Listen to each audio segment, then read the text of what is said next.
नमस्कार, मैं हूं आर के सुमन। आप देख रहे हैं डिजिटल sumanji.com को, जिस पर मिलता है टोटल जानकारी। आज हिंदी लर्निंग क्लास में हम आपको हिंदी का वाक्य विन्यास दिखाने जा रहे हैं कि आप हिंदी किस प्रकार से लिख सकते हैं। यह आप हिंदी और इंग्लिश में आप देखेंगे। जैसे कि सबसे पहले होता है वर्ब। वर्ब जो है, वर्ब यह दिखाई पड़ रहा होगा वर्ब। तो यह जो वर्ब है, वर्ब को हिंदी में कहते हैं क्रिया। क्रिया,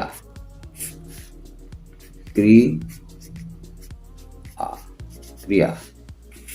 the pronunciation of this word is क्रिया। इसे हम इस प्रकार से। दूसरा होता है जो सब्जेक्ट है, सब्जेक्ट। सब्जेक्ट को क्या कहते हैं? यह हिंदी में इसे कहते हैं कर्ता। और इसका प्रोनाउंसिएशन क्या है? प्रोनाउंसिएशन है कर्ता।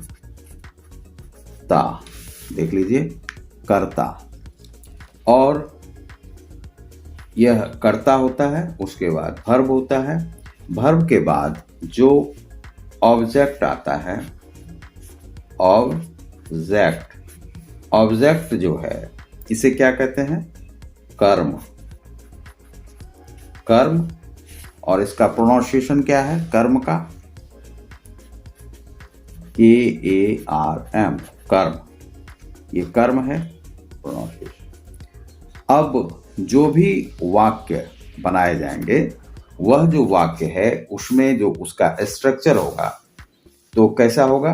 तो सबसे पहले उसका स्ट्रक्चर होता है सब्जेक्ट पहले रहेगा, सब्जेक्ट प्लस वर्ब और प्लस ऑब्जेक्ट। यह वाक्य विन्यास है। हिंदी में कुछ परिवर्तित हो जाता है, जिसे हम इस प्रकार से देखेंगे। अब क्या है कि हम सबसे पहले देखते हैं कि जैसे यहाँ पर एक वाक्य लीजिए। एक वाक्य लेते हैं, राम जाता है। इसे आप इंग्लिश में कैसे कहेंगे? राम जाता है। अब राम जाता है, यह जो उच्चारण है, जाता जो है हिंदी में और एक वर्ड होता है जो कि ऑब्जेक्ट है, तो वह पीसने वाला होता, वह नहीं है। जाता है, राम जाता है। तो राम जाता है, तो कहाँ जा रहा है? इसे आप इंग्लिश में कैसे लिखते हैं? राम गोज। राम गोज आप लिखते हैं, राम गोज लिखते हैं। अब इसे हिंदी में हम लिखते हैं राम जाता है। अब राम जाता है, तो राम जो है यहाँ पर क्या है? सब्जेक्ट प्लस जाता है क्या है? जाता है वर्ब। वर्ब और ये प्लस ये क्या है? Auxiliary verb. ऑक्सिलरी यानी कि सहायक क्रिया है। यह सहायक क्रिया है। तो हम यह जो वाक्य बनाएंगे यहाँ पर, तो कैसे बनाएंगे हिंदी में? तो सबसे पहले यहाँ पर आता है सब्जेक्ट प्लस वर्ब प्लस सहायक क्रिया, यानी कि ऑक्सिलरी वर्ब। यहाँ पे ये हिंदी का वाक्य विन्यास है। और इंग्लिश में क्या होता है? इंग्लिश में चेंज हो जाता है। इंग्लिश में क्या है? सब्जेक्ट प्लस AU, ए भी ऑक्सिलरी वर्ब और प्लस यहाँ पर वर्ब। जैसे राम जाता है या राम जा रहा है, राम इज गोइंग। गोइंग ये जिरंड है, gerund Ram is going.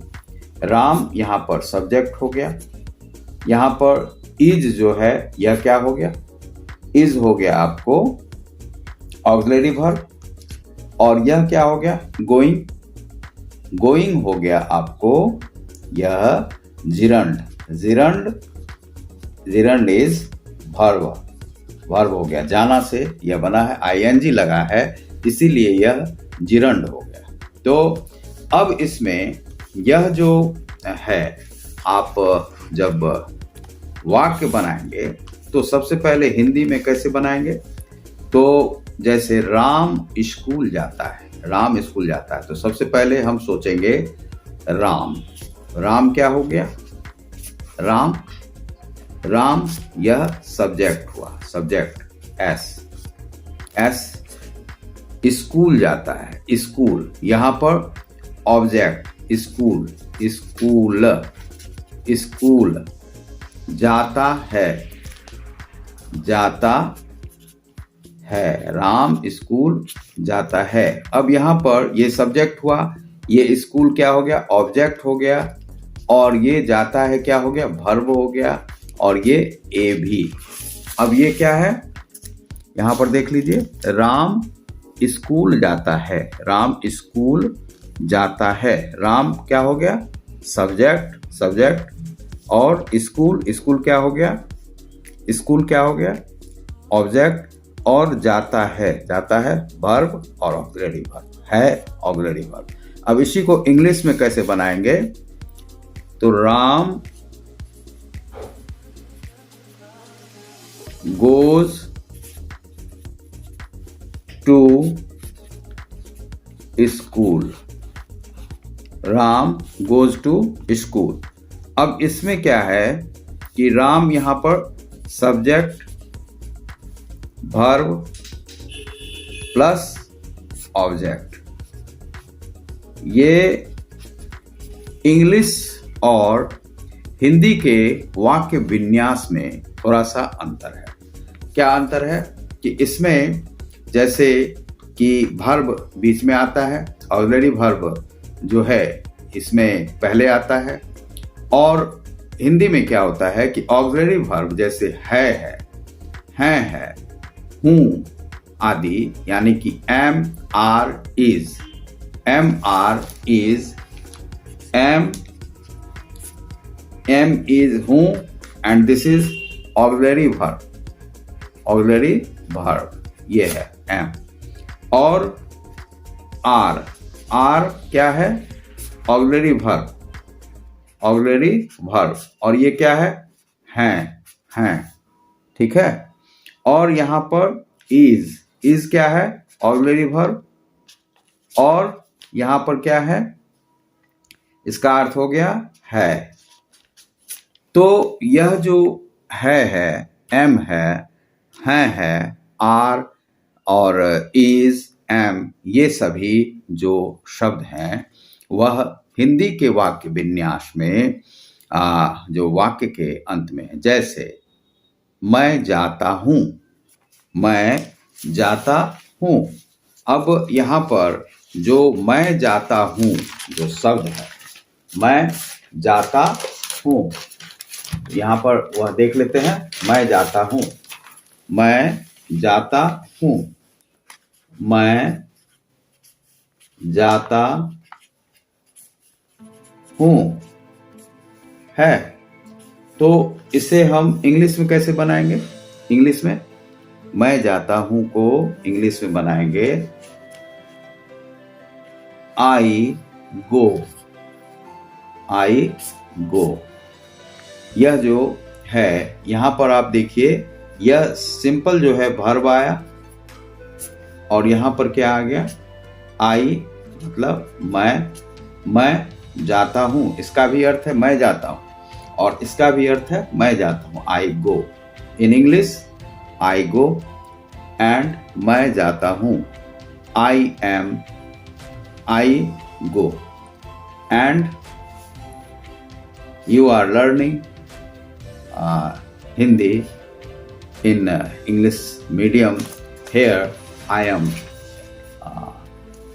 forget something about you, and verb in English verb, in Hindi kriya, and subject is the karta, and auxiliary verb is sahayak kriya in Hindi. And you always make the sentence in Hindi, that is मैं जाता हूँ, and in English I go, and here मैं is subject, जाता हूँ is verb, and हूँ is the auxiliary verb. In Hindi, subject is first and जाता हूँ verb is second, and the object is third, and the auxiliary verb is in the last, and that is the last word. And in English, the auxiliary verb is in I am going. I am going. I am going. Here in English, am is auxiliary verb, and it is in first, second, and third. This is the second word in sentences. That is the auxiliary verb. So today I am learning about the structure of Hindi language and English language sentences. So thank you very much